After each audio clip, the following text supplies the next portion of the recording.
ছোট্ট সোনামণিরা, আবার চলে এলাম নতুন গল্প নিয়ে। আজকে আমরা যে গল্পটা পড়ব সেটার নাম হচ্ছে এক বুদ্ধি। এক বাড়িতে ছিল এক বিড়াল, নাম তার টিকু বিড়াল। বিড়ালের খাওয়া দাওয়ার অভাব নেই, দিন রাত ভালো ভালো খাবার খায় আর পড়ে পড়ে ঘুমায়। টিকু বিড়াল খেয়ে খেয়ে বেশ মোটা হলো। বাড়িতে ইঁদুর এলে বিড়াল নড়েও না, চড়েও না, ঘুম তো ঘুম। ইঁদুররা মনের সুখে ঘুরে বেড়ায়, এটা সেটা কাটে আর খায় দেয়। বাড়িতে সবার খুব রাগ টিকু বিড়ালের উপর। সবাই বলে শুধু খাওয়া আর ঘুম। বকাবকি শুনে টিকু বিড়াল ভাবলো, না আর ঘুমাবো না, এবার থেকে ইঁদুর তাড়াবো। টিকু বিড়াল ইঁদুর ধরা শুরু করলো। ইঁদুররা সব বাড়ি ছেড়ে পালালো। বাড়ির সবাই বেশ খুশি।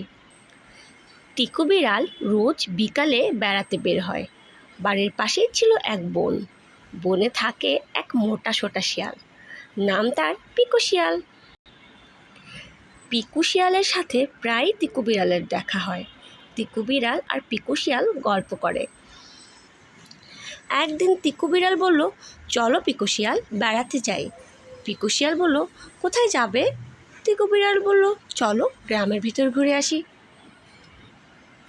পিকু শিয়াল ভাবলো, ভালোই হবে, কোন বাড়িতে হাঁস মুরগি আছে দেখা যাবে, আর রাতের বেলা হাঁস মুরগি খাওয়া যাবে। গ্রামের পথ চলতে চলতে পিকু শিয়াল গল্প করে, জানো টিকু বিড়াল, আমার বুদ্ধি আছে 101টা। টিকু বিড়াল বলল, তাই নাকি? কিন্তু আমার আছে মাত্র একটা বুদ্ধি। পিকু শিয়াল বলল, ইস, মাত্র একটা বুদ্ধি? আমার সাথে কি বুদ্ধিতে পারবে? আমি তোমার থেকে অনেক বেশি চালাক। টিকু বিড়াল ভাবলো, পিকু শিয়ালের 101টা বুদ্ধি, তাই তার এত অহংকার। টিকু বিড়াল কথাটা মেনে নিল, কোনো ঝগড়া টগড়া করলো না। গল্প করতে করতে টিকু বিড়াল আর পিকু শিয়াল গ্রামের পথ দিয়ে যাচ্ছে। হঠাৎ একটা কুকুর ওদের দেখতে পেয়ে তেড়ে এলো। টিকু বিড়ালের তো একটাই বুদ্ধি, সে একটা বুদ্ধি কাজে লাগালো। টিকু বিড়াল তাড়াতাড়ি একটা গাছে উঠে পড়ল। পিকু শিয়ালের বুদ্ধি 101টা। পিকু শিয়াল কোন বুদ্ধিটা কাজে লাগাবে তাড়াতাড়ি কিছুই ঠিক করতে পারলো না। ভাবতে ভাবতে কুকুর এসে শিয়ালের পা কামড়ে ধরল। কোনো মতে পাটা ছাড়িয়ে পিকু শিয়াল দিল দৌড়।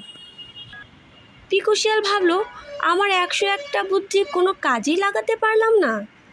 যেতে যেতে টিকু বিড়াল ভাবলো, 101টা বুদ্ধির দরকার নেই, আমার একটা বুদ্ধিই যথেষ্ট। গল্প শেষ হলো।